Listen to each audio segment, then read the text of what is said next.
Hello and welcome to the May 1st edition of the REIT Report podcast. I'm your host, Sarah Borks from Quito, and I'm joined today by John Kite, Chairman and CEO of Kite Realty Group, for an up-close look at the shopping center real estate market. John, welcome to the podcast. Hi, Sarah. Thanks for having me. So, John, could you start by giving an overview of Kite Realty today, looking at the types of tenants on your roster and the main geographic markets that you're focusing on? Sure, Sarah. Well, Kite today, we own about, just under 100 properties in, I think, 16 states, and mostly we own what we would call community shopping centers. Primarily, the markets that we're in today are in the South and in the West, so that's almost about just under 80% of our ABR is in those geographies. And the majority of the properties have what we would call a grocery component. That's probably about 70% of the properties. And as I said, the majority of the portfolio is what we would call community and neighborhood shopping centers. Great. Now, about a week or so ago, you launched the KRG Small Business Loan program. Why did you decide to step in to help tenants, and what impact do you hope it will have? Well, I think it's something that we felt very strongly about as we're kind of on the front lines of this thing as it relates to what's happening with the small business community. And, a lot of our tenants are the type of retailers that you hear about on TV that have been really disrupted, the small restaurants, the nail salons, the hair salons, these kind of small businesses that have had very little warning, obviously, and very little in the way of resources to be told that they have to close their business for, frankly, an undetermined period of time. So I think as we grouped together and talked in the company amongst ourselves about what was the best thing that we could do, we were thinking so many different ways of trying to help.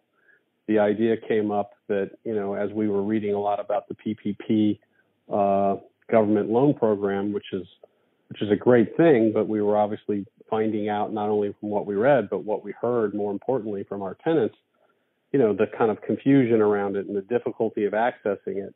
This idea came up and gained steam very quickly inside the company as not only something to do for us to maintain our tenancy, but really the right thing to do for us to reach back out to the small business community and do whatever we can to try to get them a bridge to the other side, so to speak. So it was a very important thing from our business, but it was also a very important thing just as people to try to give back. And what sort of reaction are you seeing from your tenants? The reaction's good. I think we basically said that we would put it open for a week, which I think today might be the end of that week. We've had several tenants apply, and so we'll see over the next few days as we begin to calculate what that is, in terms of what we're able to lend back out. But we fully anticipate, looking to lend out as much as we can in this program, and perhaps we'll see based on what ends up happening. Perhaps it'll be out there a little longer, but so far it's been received well, and it's just one of many. That's one of the positives of what I've seen so far. It's one of many things out there available to the small businesses to try to be able to find some capital. So hopefully it's just an additional piece of capital for these tenants and on top of what other government programs are available. And are you starting to have discussions with your tenants at this point about the steps that they might need to take in terms of reopening their businesses as things move forward? We are. We are having those discussions quite often right now. As I said, we're in 16 states, so each of the states is rolling out a little bit differently. Some obviously in front of others, but we are definitely beginning to have those conversations. And in fact, we're working on internally kind of trying to get something put out to to the tenant universe, our tenant universe, that kind of walks through all the best practices that we're gaining. That's one good thing about the rollout, is that we'll learn as we go along, and then in the next several weeks, hopefully we'll be able to show some of our tenants things that have happened and been successful, and some things that haven't been, because I think this is new to everybody, how to begin to partially open. Mm-hmm. And could you talk a bit about the strategic restructuring that's taken place over the past few years, and how that really positions Kite to tackle the crisis right now? Sure.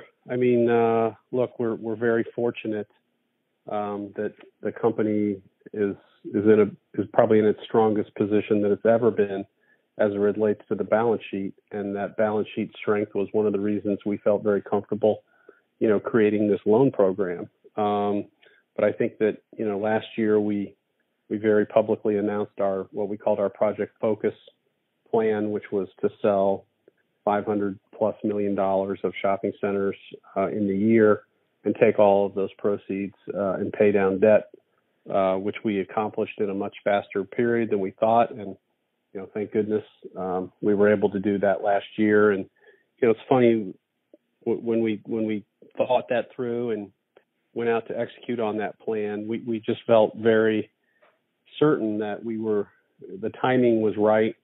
And in fact, maybe the timing was, such that we couldn't keep waiting to do that. And knowing that we just felt that there was the possibility that there would be difficulty accessing liquidity sometime in the future, we just obviously had no idea it would present itself in this kind of horrible way that it's presenting itself. But having done that definitely has positioned us to have the liquidity and strength to absorb and kind of fight through this, because unfortunately these are the kind of things, while the event itself may be, maybe at some point becomes less intense, the impact and the economic effect is going to last a little while. So, we think we're very fortunate to be in a position to withstand that. And looking ahead now, do you expect to see an increase in the importance of physical stores within an omni-channel platform? And are there any other trends that you anticipate? Yeah, look, I think I know there's a lot of talk of that, particularly in the media. Daily conversations about online,